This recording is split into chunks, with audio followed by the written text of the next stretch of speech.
اگر تمہارا اشارہ اسٹیبلشمنٹ کی طرف ہے تو پھر بھی ذرا ہمت کرو، بولو، کھل کے بولو کہ کون سہولت کار ہے 9 مئی کا۔ 9 مئی والے بہت ساروں کو تو سزائیں ہو گئیں، اور جو چند ایک ہیں وہ اندر ہیں، جو اس وقت نہ لاہور میں تھے نہ، اچھا ایک خان تو جیل میں تھا جس دن یہ ہوا، اور شاہ محمود قریشی کراچی میں تھے۔ آپ کو کیا ان کو یہ علم تھا کہ آپ اس طرح خان کے ساتھ عدالت سے اس کو ناجائز طریقے سے، غیر قانونی طریقے سے، جسے سپریم کورٹ نے کہا غیر قانونی طریقے سے اٹھائیں گے، قوم کو مشتعل کریں گے اور یہ سارا کچھ ہوگا؟ یہ پتہ تھا آپ کو؟ پتہ تھا پہلے؟ اگر آپ کو پتہ تھا نون لیگ والوں کو، تو پھر آپ بھی سہولت کار ہیں۔ پر آپ نے اس کے لیے کیا انتظام کیا تھا؟ کوئی سنگل انتظام بتا دیں۔ کوئی آدمی چھونی کی طرف ٹولہ جا رہا ہو تو سوال ہی پیدا نہیں ہوتا شیرپور پل کراس کر جائے یا اس سے آگے اتر جائے نیچے، جگہ جگہ ناکے لگے ہوئے۔ تو بہرحال میرا موضوع تو یہ نہیں، میں تو عرض کر رہا تھا کہ مذاکرات شروع ہو گئے، ابھی 2 تاریخ کو دوسرا دور ہے اور نون لیگ کی چیخیں نکل رہی، جس کا مطلب یہ ہے کہ نون لیگ والے مطمئن نہیں ہیں، نون لیگ مذاکرات نہیں کر رہی، کوئی اور کروا رہا ہے۔ یہ نون لیگ والوں کی پریس کانفرنسوں کا معنی یہ کہ ہم مذاکرات نہیں کرنا چاہتے 9 مئی کے سہولت کاروں سے، یہ کوئی اور کروا رہا ہے اور ہم نہیں مانیں گے، ہم یہ کر دیں گے، ہم وہ۔ تمہاری کیا ضرورت ہے کہ تم یہ کر دو گے، وہ کر دو گے؟ تمہیں جس طرح لایا گیا ہے، جس دن آرڈر ہوگا سامان اٹھا کے فلائٹیں تیار ہیں، تم اپنے اپنے وطن رخصت ہو جاؤ گے۔ بہرحال مولانا فضل الرحمان کی میں عرض کر رہا تھا بھی ضرورت ہے، اگر مولانا بھی ساتھ کھڑے ہو جائیں احتجاج والوں کے، تو پیچھے حکومت کے پلے کچھ نہیں بچتا۔ اس لیے فقیر نے عرض کیا تھا اور سرکاری پریس کانفرنس کرنے والے مولویوں سے کہ بات بالآخر مولانا فضل الرحمان کی مانی جائے گی، اور مولانا بھی اس مسئلے میں اکیلے نہیں تھے، یاد رکھیں۔ 5 بڑی تنظیمات جو اصلی تنظیمات ہیں، 5 تنظیمات مفتی منیب الرحمان صاحب کی قیادت میں، اور مفتی تقی عثمانی اور باقی ساجد میر اور باقی جتنے بھی افراد ہیں 5 تنظیموں کے، وہ سارے مولانا کے ساتھ تھے، اور مولانا ان کا مقدمہ لڑ رہے تھے۔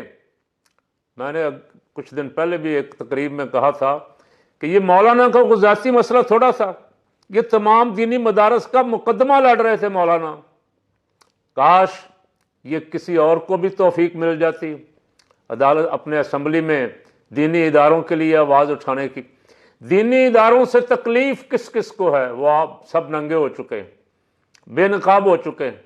آپ نے دیکھ لیا 26ویں آئینی ترمیم کے ساتھ مدارس کا بل بھی پاس ہو گیا، قومی اسمبلی سے، سینٹ سے، زرداری صاحب نے روک لیا۔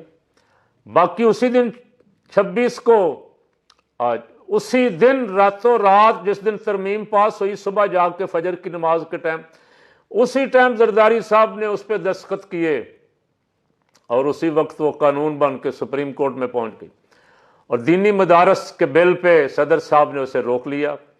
12-13 دن بعد جا کے اعتراض لگا کے واپس کر دیا۔ تو اس سے پھر ملک میں ہنگامہ کھڑا ہوا، کچھ لوگ سرکار کے ساتھ کھڑے ہو گئے، نون لیگ اور زرداری کے ساتھ، اور جو آزاد مدارس تھے جن کے ساتھ پہلے بھی کئی میٹنگیں ہو چکی تھیں، اور میٹنگیں کیا تھیں؟ کوئی اور کنٹرول لینا چاہتا ہے مدارس کا کہ کنٹرول ہمارے ہاتھ میں ہو، ہم جب چاہیں بند کر دیں، جب چاہیں کھول دیں، جب چاہیں کسی کو آنے دیں، جب چاہیں کسی کو نہ آنے دیں۔ تو مفتی صاحبان نے، مفتی منیب الرحمان صاحب نے اور دیگر حضرات نے وہ جبری قانون بنانے والے سارے منصوبے ان کے رد کیے، جس کی وجہ سے وہ ناراض ہوئے، اور یہ مسئلہ اسی طرح چلتا رہا۔ مولانا کئی دفعہ بتا چکے ہیں کہ یہ کب سے چل رہا ہے، مشرف دور سے چل رہا ہے۔ تو الحمدللہ بالآخر مولانا نے جب دھمکی دی کہ اگر یہ پاس نہیں ہوا، پاس ہو چکا ہے، اگر اسے قانون تسلیم نہ کیا گیا تو ہم سڑکوں پہ آئیں گے، اور پانچوں تنظیمات کا اجلاس کر کے ان کو اعتماد میں لیا. ان سب نے کہا کہ اگر دینی مدارس کا حق ان کو، اچھا پہلے آپ دیتے کیا ہیں دینی مدارس کو؟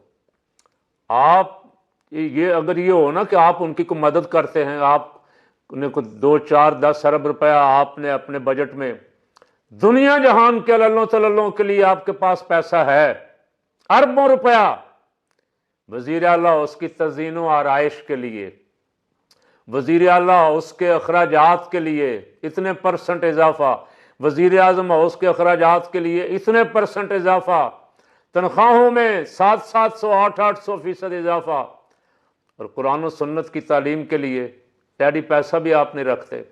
پھر پابندیاں بھی لگانا چاہتے ہیں کہ وہ اپنے مدد آپ کے تحت مدرسے چلا رہے ہیں. مخیر حضرات اللہ ان کو جزا دے جو دینی اداروں کی خدمت کرتے ہیں، قرآن و سنت کی تعلیم کے لیے اپنا حصہ ڈالتے، ان کو روکنے کے لیے، ڈرانے کے لیے کوئی نہ کوئی نئے سے نیا قانون آئے دن. تو مولانا اور دینی مدارس کی تنظیمیں اس پہ الحمدللہ ایک تھیں، اور انہوں نے مل کے اپنا مطالبہ بالآخر منوا لیا ہے. مولانا فضل الرحمان کی اس کاوش پہ ان کو مبارک، اور دینی مدارس کی تنظیمات جو ان کے ساتھ کھڑی تھی ان کو بھی مبارک. اور جو روکنے والے تھے، جو پریس کانفرنس میں اس دن کہہ رہے تھے کہ ان کا کیا تعلق ہے، ہمیں تو ضرورت ہی نہیں، ہم تو پہلے رجسٹرڈ ہیں، ہمارے مطالبات تو پہلے ہی مانے ہوئے ہیں سارے، ان کو یہ کلپ میں اپنا ایک دکھا دیتا ہوں تھوڑا سا. میں نے کیا کہا تھا اس وقت جب ابھی یہ پاس نہیں ہوا تھا، جب انہوں نے پریس کانفرنس کی تھی، میں نے اسی دن ان کو کہہ دیا تھا. یہ آپ دیکھ لیں. بات بالآخر فقیر کی بات بھی لکھ لیں، ان کو مولانا کی ماننی پڑے گی. تو یہ جو آج بٹھائے ہوئے تھے پھر ان کے منہ کالے ہوں گے نا.